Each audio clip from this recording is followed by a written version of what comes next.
Salut les cathos, aujourd'hui 7 mai, nous fêtons Saint Stanislas. Saint Stanislas naît de parents fort âgés en âge.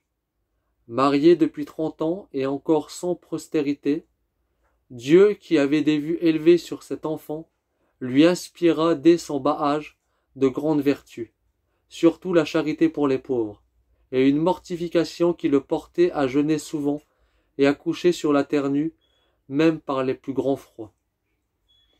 Après de brillantes études, il n'aspirait qu'au cloître. À la mort de ses parents, il vendit leurs vastes propriétés et en donna le prix aux pauvres. Stanislas dut se soumettre à son évêque, qui l'ordonna prêtre et le fit chanoine de Cracovie.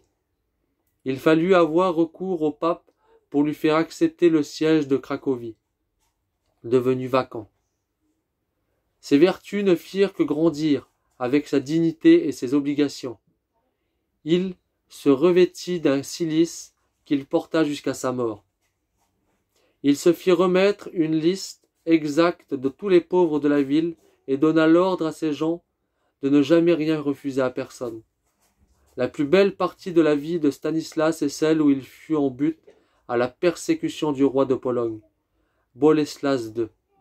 Ce prince menait une conduite publiquement scandaleuse.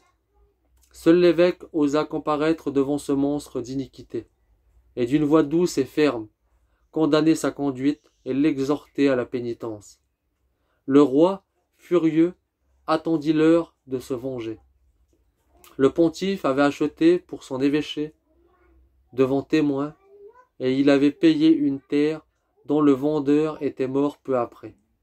Le roi, ayant appris qu'il n'y avait pas d'acte écrit et signé, gagna les témoins par promesse et par menace, et accusa Stanislas d'avoir usurpé ce terrain.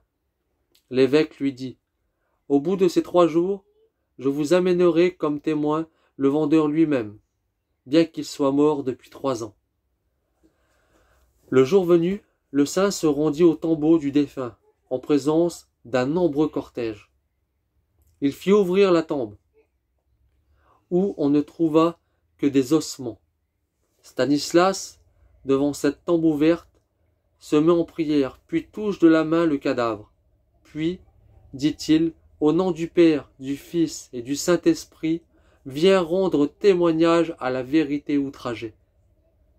À ces mots, Pierre se lève, prend la main de l'évêque, devant le peuple éprouvanté, et l'accompagne au tribunal du roi.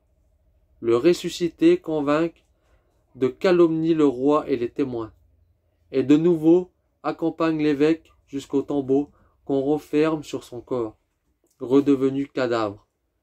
Loin de se convertir, le roi impie jura la mort de Stanislas, et bientôt l'assassina lui-même pendant qu'il offrait le saint sacrifice.